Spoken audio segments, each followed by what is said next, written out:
So what if I'm illegal? So what if I've lived here my entire life? That doesn't give you the right to deport me. I have a right to be here. Nobody's going to make me leave.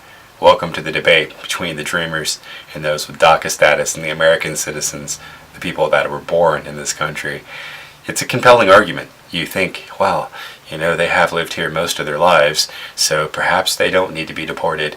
And it's a compelling argument because it really pits our own empathy against our laws and the system of law in this country.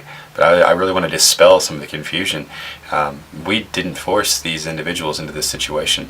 This was a choice that was made by their parents. And unfortunately, as parents, sometimes the decisions that we make can have negative repercussions on our children. Let's take just an average father, for instance, that decides to go and commit a crime. That individual is usually arrested, detained, and put into a jail cell. Sometimes they leave behind giant families at home. Does that mean that we should start releasing these individuals simply because they have children at home that are dealing with an absent father? Of course not. Laws have to be honored and they have consequences, and that's just the way that it is. Is there societal harm? Of course, but the real problem is that the individual made that choice, and that is that individual's prerogative to obey the law, and they chose not to. So the negative consequences their children have to endure really rests on that person's shoulders.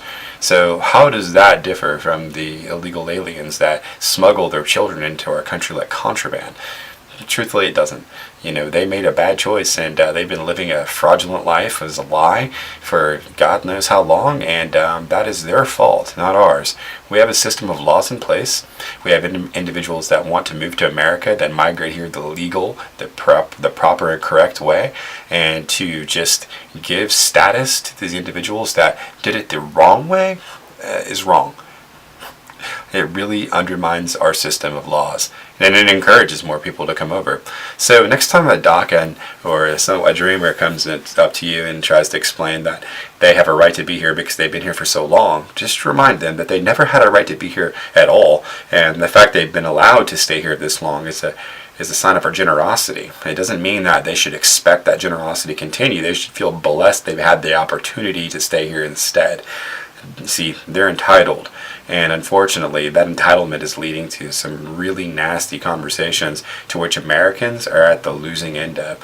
We're being called racist, we're being called all kinds of terrible things simply because our laws demand that you migrate here legally. So I think it's time we start clapping back at these individuals and just let them know that they're in our country and they shouldn't be, and the last thing that they should be doing is insulting American citizens because their parents chose to make a very, very bad decision and smuggle them into this country. I personally am for no amnesty, and I'm for no DACA, and I want that wall built. Thanks for joining.